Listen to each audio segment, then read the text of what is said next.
Hi, Westside. This is Tony here for another Wednesday evening Bible study. I hope that everyone is doing well, that you are surviving this frigid, cold weather that has set in the last few days. Hope that everyone had a wonderful Thanksgiving. If you weren't able to be at church in person with us on Sunday, then I want to just extend my wishes that you had a very safe, healthy, and good Thanksgiving holiday. We are now firmly in to the Christmas season. We started off the season of Advent this past Sunday with the lighting of the candle of hope or expectation. And we also started a new series. We're taking a little bit of a break from our series in the book of Luke for the next 4 or 5 weeks to look at a series more focused on Christmas. We're doing something fun with this series.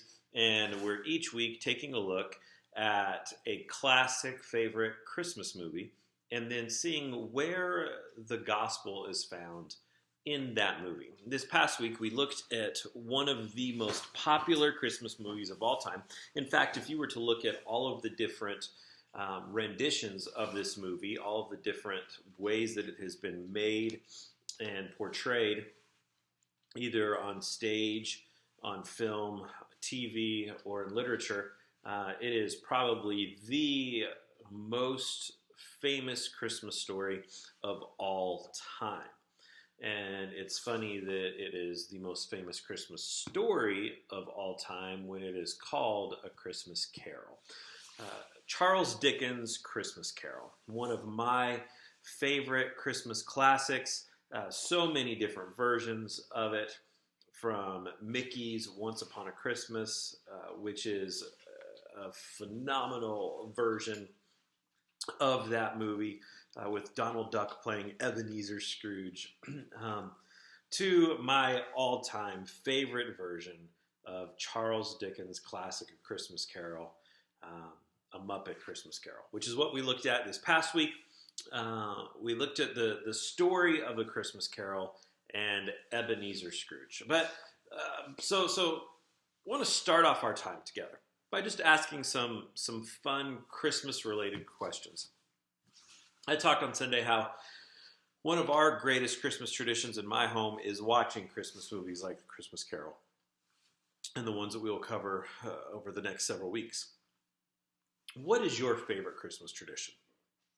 Take a minute. If you're by yourself, spend some time reflecting and maybe journaling on that. And if you're with a group of people, take a minute, go around the room, and everyone discuss, what is your favorite Christmas tradition?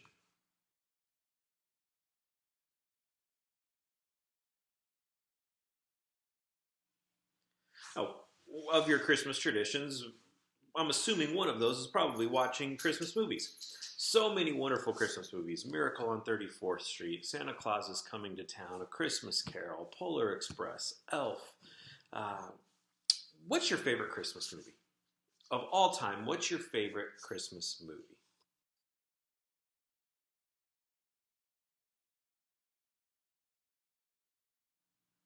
Just a few minutes ago, I mentioned several different versions of Dickens' Christmas Carol. But there are numerous others. Of all the versions of the Christmas Carol, which is your favorite?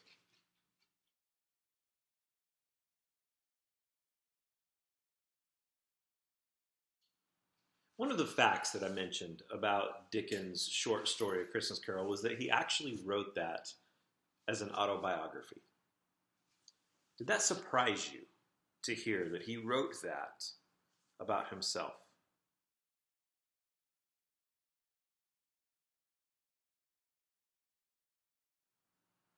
We spent the majority of our time on Sunday comparing Ebenezer Scrooge to Peter.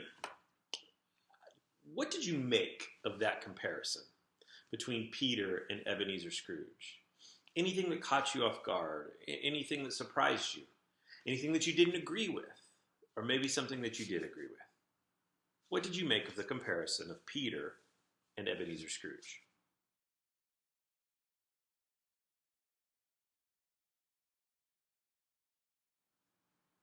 We looked at the scene that took place on the Sea of Galilee.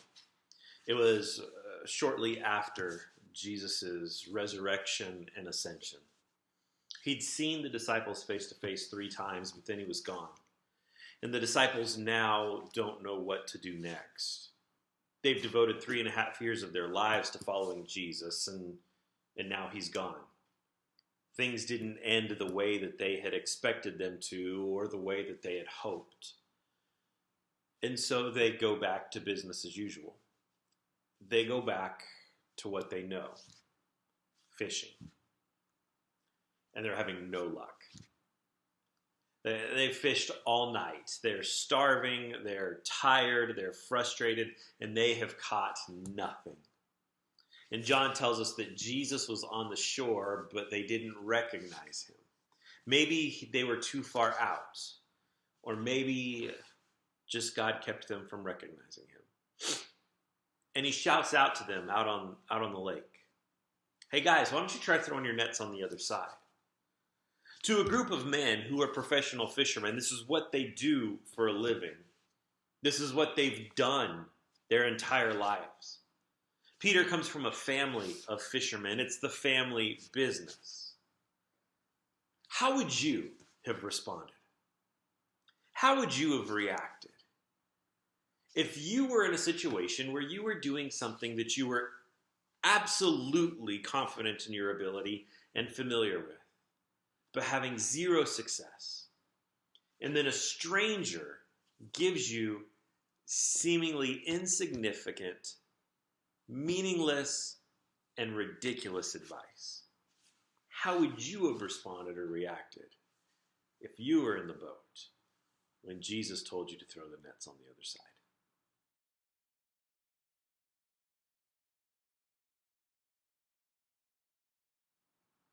We talked at length on Sunday about how a changed life is more than just knowing the facts.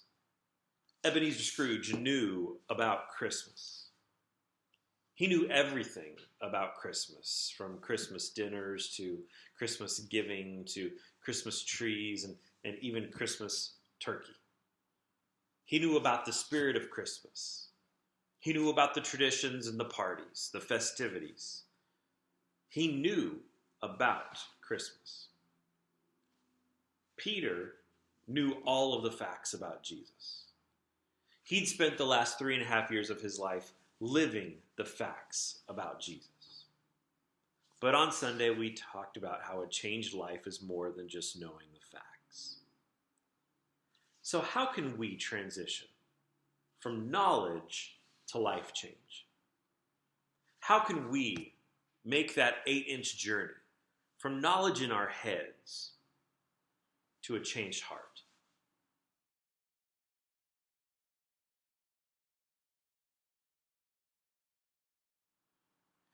The big idea, the main point from the teaching on Sunday was that salvation is past, present, and future.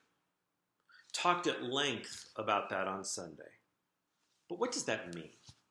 That salvation is past, present, and future.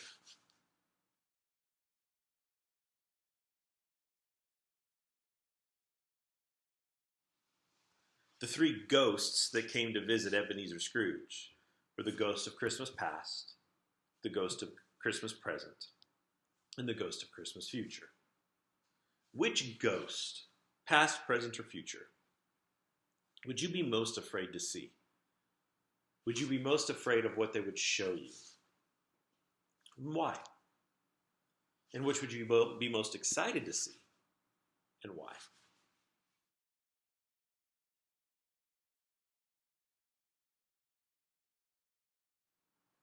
Take a moment and read Romans chapter 5, verses 5 through 10. After you read that passage, take some time to reflect and discuss how this passage illustrates the idea of salvation being past, present, and future.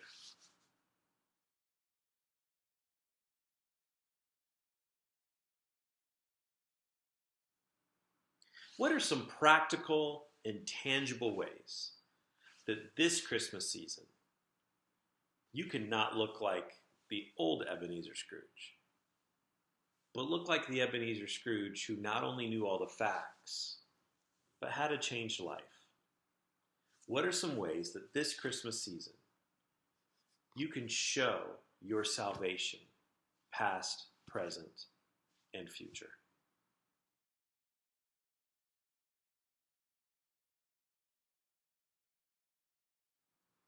Well, that's all the time that we have for this evening. Hope that you are warm and well, and that God revealed a little bit more of himself to you during our time tonight. Hope to see you all this coming Sunday at Westside. Have a great rest of your week.